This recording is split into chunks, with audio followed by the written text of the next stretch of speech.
જય માતાજી મિત્રો, 365 એવરીડે વ્લોગમાં તમારું સ્વાગત છે. અને હું અત્યારે ખેતરમાં આવી ગયો છું અને આજે તો ઠંડી બહુ ફૂલ જબરજસ્ત લાગે છે. તો 7:30 થઈ ગયા છે ત્યારે હું ખેતરમાં આવ્યો છું, તો પણ બહુ જ ઠંડી લાગે છે. ગુલાબ તોડવાની મન થતું નહીં, એટલું બધું ઠંડી લાગે. હાથ તો અત્યારથી જ ઠરી ગયા છે. હજુ ગુલાબ તો એકે તોડ્યું નહીં. તો ગુલાબમાં પણ બધાના ઘટ આવી ગઈ છે અને માર્કેટમાં પણ ભાવ ડાઉન થોડાક થઈ ગયા છે. તો આ વ્લોગમાં તમે જોડાઈ રહો.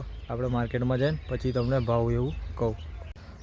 તો મિત્રો, આપણે થેલો લઈ લીધો છે અને તમે આ જોઈ રહ્યા છો, આપણે ગુલાબ તોડવાની આ શરૂ કરી દીધું છે. અને ગુલાબમાં ઝાકળ પણ આજે તો બહુ જબરજસ્ત પડ્યો છે. તમે આ જોઈ રહ્યા છો, ઝાકળ જુઓ ખાલી. આ તો ગુલાબમાં પાણી છાંટવાની જરૂર જ નહીં, ઝાકળથી ફૂલ પલળેલા જ હોય. જોઈ લો તમે, ઝાકળ જુઓ ખાલી. તો મિત્રો, હું કુંજરા ફૂલ માર્કેટમાં જવા નીકળી ગયો છું. ત્યાં જઈને તમને કુંજરા માર્કેટનું માહોલ જણાવું. તો હું કુંજરા ફૂલ માર્કેટમાં પહોંચી ગયો છું અને કુંજરામાં પહોંચ્યો ત્યારે માલ ઓછો હતો, એના કારણે ભાવ થોડા વધી ગયા છે. 150 રૂપિયા ઉપર બજાર થઈ ગયું છે. તો અત્યારે મિત્રો હું ખેતરમાં આવ્યો છું. તો આપણે 10 દિવસ જેવું લગભગ થયું. આપણે ખાતર નાખ્યું હતું અને પાણી વાળ્યું હતું અને કાલે દવાનો સ્પ્રે કર્યો હતો અને એના પહેલાં પણ દવાનો સ્પ્રે કર્યો હતો. તો એનું રિઝલ્ટ કેવું મળ્યું છે તમને બતાવું. તો આપણે ગુલાબમાં અત્યારે આવ્યા છે, તેનું રિઝલ્ટ તમે જોઈ રહ્યા છો. તો આ આપણને રિઝલ્ટ મળ્યું છે દવા અને ખાતરના સ્પ્રે કરવાથી.